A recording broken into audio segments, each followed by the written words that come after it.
Amen, amen. Turabasuhuje mu izina rya Yesu.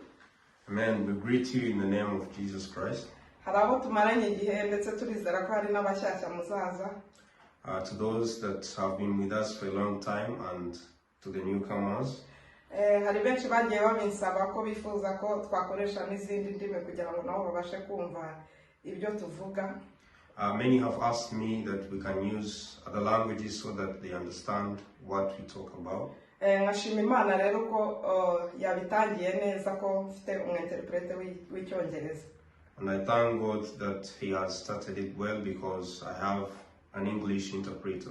Kandi ndizera ko yatangiye imirimo myiza muri twe izanayikomeza tukazagira n'izindi ndimi. And I believe that who started the good work in us will continue so that we also get other languages. Abo dusanganywe dusanzwe tuvuga ko intego y'iminisiteri yacu cyane cyane ari ukuvuga ku mugore.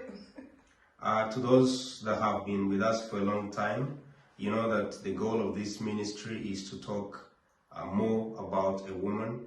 Ariko kuvuga umugore ntibivuga ko abagabo batarimo, buri wese biramureba mu ruhande rwe. But talking about a woman does not mean that men are not inclusive. Ahubwo nuko tuvuga abadamu bo muri Bibiliya batwesipira bafite ibyo bagezeho natwe tukavuga tuti ubwo babigezeho natwe Imana yadushoboza tukabigeraho. But it's because we take the inspiration from the women in the Bible that what they achieve we can also achieve. Niba tuvuga abagore no kuvuga ngo nta mugore ubaho adafite umugabo, donc buri wese biramureba waba uri umusore waba uri mutoya cyangwa uri umugore cyangwa ushaje. When we say women, there is no woman that does not have a man. So this message is to everyone, whether you're young, whether you're a man or a woman. Twavuze kuri benshi muri Bibiliya, ubu tugiye kuvuga ku mudamu witwa Sara. We talked about many in the Bible. Today we are going to talk about a woman called Sara. Turabisoma mu Itangiriro ibice 11 guhera ku murongo wa 29 n'uwa 30. We shall read that in Genesis chapter 11 from verse 29 to verse 30. Turasoma mu cyongereza gusa, abumva ikinyarwanda turageza kubivuga muri make. We are going to read in English, and those who understand Kinyarwanda, we shall talk about it a bit more later. Genesis chapter 11 verse 29 says, Abraham and Nahor both married. The name of Abraham's wife was Sarai, and the name of Nahor's wife was Milcah. She was the daughter of Haran, the father of both Milcah and Iscah. Now Sarai was barren, she had no children. Bese aha niho dusoma intangiriro ya Sara muri Bibiliya. Here, this is where we read the beginning of Sarah in the Bible. Bibiliya ntitubwira ubwana bwe, ababyeyi be, ariko bahera mbese yaramaze gushaka. The Bible doesn't tell us about her young version or her parents. The Bible starts from when she was already married. Tubona ko ngo yari umudamu wa Aburahamu. We see that she was a wife to Abraham. Ariko Bibiliya itangira itubwira ngo yari ingumba nta mwana yagiraga. But the Bible starts by telling us that she was barren and she had no children. Mbese icyo ngicyo nicyo cyari mbese babonaga bagomba kumuvugaho bwa mbere. And that seemed like her identity. That was what they spoke about her in the first place. Bijya bibaho muri iyi si umuntu bakagira ikintu bamuvugaho, buri wese bakagira ikintu bamuvugaho kugira ngo bamwidentifiye. It happens in this world that everyone has what they talk about them to identify them. Inaha muri iki gihugu bakunze kudantifiya umuntu bavuga ibara ry'imisatsi ye. In this country, they usually identify someone by the hair of their color. Ariko twebwe iyo batudantifiya sinzi ko bavuga ibara ry'imisatsi kuko n'ubundi twese baturuka muri Afrika dufite imisatsi y'umukara. But here for us who are from Africa, I don't know if they identify us by the color of the hair, because most of us have the skin color that is different. rero Sara we icyo bamwidentifiyagaho bamuvugagaho bavugaga ko ari ingumba. But for Sarah, her identity was that she was barren. Kimwe nuko nawe ushobora kuba ufite ikibazo runaka, ushobora kuba ufite ikibazo fizike ku mubiri wawe bagakwitirira icyo kibazo. The same for you. You might be having a problem, or you might be having a physical inability, and they call you upon that same inability. Bakunze kuvuga ndibuka hari umuntu umwe nagiye nari ndiwo nsobanuza ndi kubabaza uwo muntu aho ari. I remember I was going to look for someone, and I was asking them about where that person was. Noneho kugira ngo babashe kumumenya baravuga ngo ni wa muntu ufite ingohe nyinshi. So for them to know who the person was, they were referring to that person as the person who had too much eyebrows. So ibaze kugira ngo bakumenyeye ku ngohe. So imagine for them to know you for your eyebrows. Donc rero Sara nawe bamumenyeraga ku bugumba bwe. And so Sarah was known for her being a barren. Ariko usomye mu itangiriro ibice 17 umurongo wa 15 kugeza 17 hari yindi identite ya Sara yari afite. But when you read in Genesis chapter 17 verse 15 to 16, there is a new identity that Sarah had. We read in English. God also said to Abraham, "As for Sarai your wife, you are no longer to call her Sarai. Her name will be Sarah.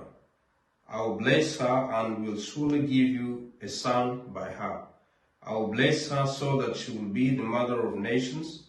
Kings of peoples will come from her." Hallelujah. Donc abantu bavugaga ko Sara ari ingumba. Hallelujah. People used to say that Sarah was barren. Ariko Imana yavugaga ko azaba nyirakuruza w'amahanga yose menshi. But God said that she would be a grandmother of nations. Urabona itandukaniro abantu bashobora kukwita ikingiki ariko Imana ifite ikindi kwita. You see the difference? People may call you something, but God calls you something else. Abantu bashoboraga bamwitaga ingumba ariko Imana ikamubona ko azabyara abana benshi. People used to call her barren, but God saw her that she would bear a lot of children. Nk'aba intego y'iyi message ari kuvuga ngo tinda kucyo Imana ikuvugaho we gutinda kucyo abantu bakwita. The goal of this message is for you to believe in what God says about you, not what people says about you. Kuko abantu bavuga byinshi, abantu bakwita amazina menshi, ariko wite cyane kurya Imana ikwitaho. Because people might say a lot, they might call you a lot of names, but you must focus on what God calls you. Bashobora kuvuga ko ingo zakunaniye, bashobora kukwita umukene, bashobora kukwita umupfakazi, ariko ita cyane kubyo Imana ikwita. They might say that you've had a failed marriage, they might call you a widower, they might call you poor, but always focus on what God calls you. Nagira ngo mwibutse ngo shaka umenye icyo Imana ikuvugaho. I want to remind you that search and look at what God calls you for. Witinda kubyo abantu bakwita, witinda kubyo kuri negativity y'abantu, ahubwo ita kubyiza Imana ikuvugaho. Don't stress on much what people talk about you. Focus on what God talks about you. Wenda wowe se wakiriye Yesu, niba warakiriye Yesu, shakisha muri iki gitabo cyitwa Bibiliya icyo Imana ikuvugaho, uko byagenda kose zakubwira icyo ikuvugaho. If you have already received Jesus Christ, search in the Bible what God talks about you. Kandi niba utarakira Yesu nk'umwami n'umukiza wawe, umwakire uyu munsi wa none. Amen. And if you have not yet received God as your Savior, receive Jesus Christ as your Savior today. Kubera ko buri wese Imana ifite ikintu cyiza yagambiriye kuri we.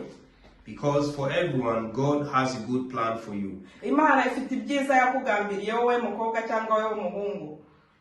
God has good things that He has planned for you, who is a girl or a boy. Imana ifite icyo kuvugaho wowe uvuka mu muryango ukennye cyangwa uvuka mu muryango ukize. God has what He talks about you, whether you're from a rich family or a poor family. waba uva muri Afurika, waba uva i Burayi, waba uva muri Aziya, Imana igufiteho umugambi mwiza. Whether you're from Africa, whether you're from Europe or Asia, God has a good plan for you. Ndagira ngo nkubwire ngo witinda cyane kubyo abantu bakuvuga, kubyo bakurebaho, kuko Imana ifite ibyiza yagambiriye kuri wowe. I want to tell you that don't focus so much on what people talk about you, because God has a good plan for you. Kubera ko Sara yaza gutinda kubyo abantu bamuvugaho, ntiyari kuzaba nyirakuruza w'amahanga. Because if Sarah focused so much on what people talked about her, she wouldn't have been the grandmother of nations. Ariko Imana yari yarabimuvuzeho kandi yaje kubisohoza. But God had said that about her, and God did it for her. Mu gice kizakurikiraho tuzababwira uburyo ki Imana yakoze imirimo n'ibitangaza, Sara akaza kubona umwana nk'uko Imana yari yarabimusezeranije. In the next chapter, we shall tell you how God did miracles and Sarah got a child like God had promised her. Icyo nagira ngo mwibutse rero, witinda kubyo uri kubonesha amaso situation uri kunyuramo, ahubwo shaka umenye ibyo Imana iri kukuvugaho. What I wanted to remind you is that don't focus so much on what you lack. Search for what God talks about you. Ushobora kuba waragerageje business bikanga, ushobora kuba waragerageje amashuri bikanga, ushobora kuba waragerageje akazi ukabona ubuzima ntibuhinduka, ariko hari icyiza Imana yakuvuzeho kandi izagisohoza. You might have tried a business, school or job and you failed, but there is what God has told you, has said about you, and He will surely do it. Rero wowe utarakira Yesu nagira ngo musengere gatoya. For you who has not yet received Jesus Christ, I wanted to pray for you. Ufata umwanzuro mu mutima wawe uti Yesu nanjye sinkuzi, singufite mu buzima bwanjye, ariko ndashaka ko winjiramo. You take a decision that Jesus Christ, I don't know you in my heart, but you make a decision that you want to receive Jesus Christ in your heart. Umubwire uti Yesu ngwino mu buzima bwanjye. Tell Him that Jesus Christ, come in my life. Ngwino uhindure ubuzima bwanjye. Come and change my life. Igihe cyanjye icyo kujijwa ukibagirwa, ahubwo umpe igihe gishya. Give me a new time of my life. Rero ndagusengera mu izina rya Yesu kugira ngo wowe utarakira Yesu, ibi tuvuga ni ibintu bifatika. Yesu tuvuga ni Yesu ukora imirimo. I want to pray for you who has not yet received Jesus Christ and know that what we say is what works. Jesus Christ works. Yeah, eka senge mu izina rya Yesu. We are going to pray. Ndagushima mwami kubw'abantu beyemeje kukwakira. I thank you, God, for the people who have decided to receive you. Ndabasengera kugira ngo ubakire. I pray for them that you receive them. Uhindure ubuzima bwabo. Change their lives. Kugira ngo igihe bagenderagamo, ibyo bagenderagamo, ugukiranirwa bagenderagamo, uguhindure bakora ibyo gukiranuka. So that you change their sinful lives and for them to be righteous. Urakoze mwami Yesu kubakiriye. Thank you, Jesus Christ, for receiving them. Rero Yesu wamaze kumwakira, ubundi wizere ko uri umwana w'Imana kandi utangire kubaho ubuzima bw'abana b'Imana. Now that you've received Jesus Christ, believe that you're a child of God and start living the life of children of God. Imana ibahe umugisha. Amen. May God bless you. Amen.